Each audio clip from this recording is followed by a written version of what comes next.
Salah paham. Rianti jambak Cynthia sebut Cynthia pelakor mau rebut Aditya. Drama merangkai kisah indah hari ini, di episode yang akan tayang kali ini, menampilkan adegan penuh emosi dan salah paham besar yang mengubah suasana menjadi tegang dan memalukan di depan umum.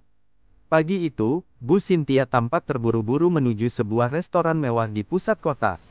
Ia tidak membawa berkas apapun, hanya ingin menyambut kedatangan Pak Aditya yang baru tiba untuk membahas rencana kerja sama bisnis yang dijadwalkan Sandra.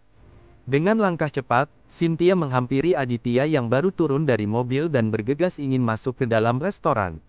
Namun tak disangka, dari arah belakang seorang pejalan kaki menabrakkan Cynthia tanpa sengaja. Tubuh Cynthia oleng, hampir terjatuh ke depan, dan secara refleks Aditya langsung menangkapnya. Dalam sekejap, tubuh Cynthia sudah berada dalam pelukan Aditya. Pandangan mata mereka bertemu begitu dekat, dan dalam momen itu Aditya terpaku. Tatapan mata Cynthia membuat Aditya teringat pada sosok Widuri, perempuan dari masa lalunya yang telah lama meninggal namun masih menyisakan luka mendalam di hatinya. Mata itu, lembut dan teduh, begitu mirip. Seketika suasana sekitar seolah membeku.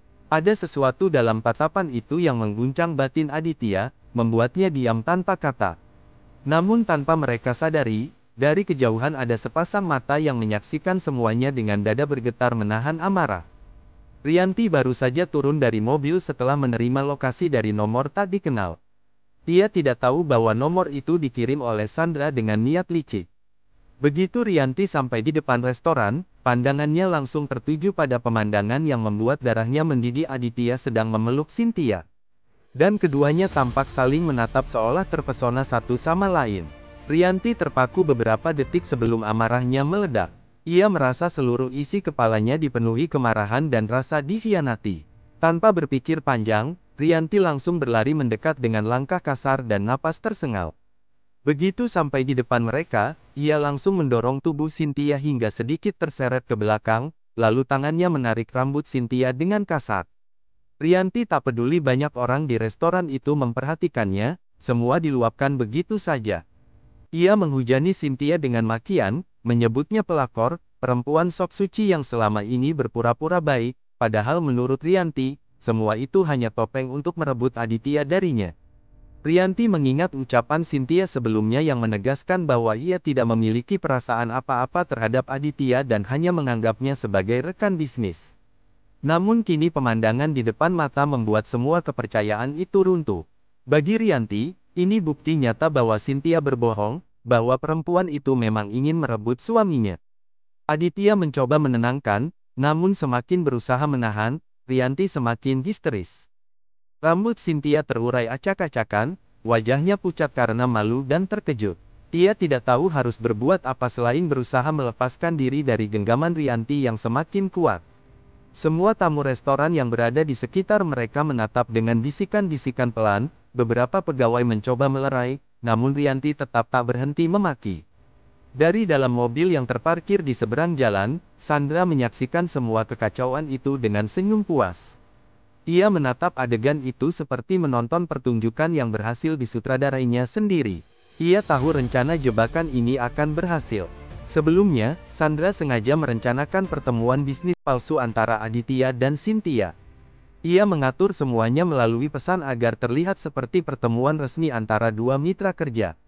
Lalu, dengan licik, Sandra mengirim lokasi restoran itu kepada Rianti menggunakan nomor telepon lain agar Rianti datang tanpa curiga. Sandra tahu betul bagaimana sifat Rianti yang mudah terbakar emosi bila melihat hal yang mencurigakan. Semua ini adalah bagian dari balas dendamnya, karena Sandra merasa sakit hati terhadap Kenzo yang kini lebih memilih Mutiara dibanding dirinya. Ia ingin keluarga Aditya hancur dan kacau, ingin melihat Rianti menderita, dan kini semua berjalan sesuai keinginannya. Sementara itu, Aditya benar-benar bingung. Ia tidak tahu bagaimana Rianti bisa tahu lokasi meeting ini, karena ini bukan tempat biasa mereka bertemu. Resto itu bukan milik Dikta atau tempat yang biasa ia kunjungi dengan Rianti, bahkan alamatnya pun hanya diketahui Cynthia dan sekretarisnya. Aditya mencoba menenangkan keadaan, tapi Rianti tak lagi bisa dikendalikan. Rambut Cynthia berantakan, wajahnya memerah menahan air mata, sementara Rianti berteriak menyebutnya penghancur rumah tangga orang lain di depan banyak orang. Semua tatapan tertuju pada mereka, dan suasana restoran menjadi penuh ketegangan. Dalam hatinya, Aditya sadar bahwa semuanya berawal dari kesalahpahaman besar. Namun amarah Rianti yang telah meledak membuat situasi tak mungkin dijelaskan saat itu juga. Sandra di dalam mobil menertawakan kejadian itu puas. Ia berhasil menciptakan jurang baru di antara Aditya dan Rianti. Sekaligus menanam kebencian mendalam pada Cynthia yang sebenarnya sama sekali tak bersalah. Rianti akhirnya beranjak pergi dengan dada berdegup, wajah penuh amarah, dan mata berkaca-kaca. Sementara Aditya hanya bisa berdiri terpaku menatap kekacauan yang tak disangkanya akan terjadi dari satu pelukan tanpa sengaja. Setelah kejadian memalukan di depan restoran itu, suasana berubah menjadi hening dan penuh kecanggungan. Rianti pergi dengan langkah cepat meninggalkan keramaian, matanya basah menahan amarah dan rasa dikhianati. Ia tak peduli siapapun memandangnya sebagai wanita kasar atau emosional baginya, yang baru saja dilihat adalah bukti pengkhianatan nyata. Rambutnya berantakan, wajahnya merah karena emosi, namun di balik itu semua, hatinya terasa hancur berkeping-keping. Ia merasa seluruh perjuangan mempertahankan rumah tangganya selama ini sia-sia. Aditya berdiri terdiam beberapa saat, tak sempat menjelaskan apapun. Ia hanya bisa melihat punggung Rianti yang semakin menjauh, sementara Cynthia menunduk diam menahan air mata malu. Beberapa pegawai restoran membantu Cynthia menenangkan diri, bahkan ada yang mencoba menutupi pandangan tamu lain agar tidak semakin menjadi tontonan. Aditya merasa bersalah bukan karena perasaan terhadap Cynthia, melainkan karena situasi yang membuat dua wanita itu tersakiti sekaligus. Cynthia kemudian memilih pergi meninggalkan restoran tanpa berkata apapun. Dalam hatinya, ia merasa terhina.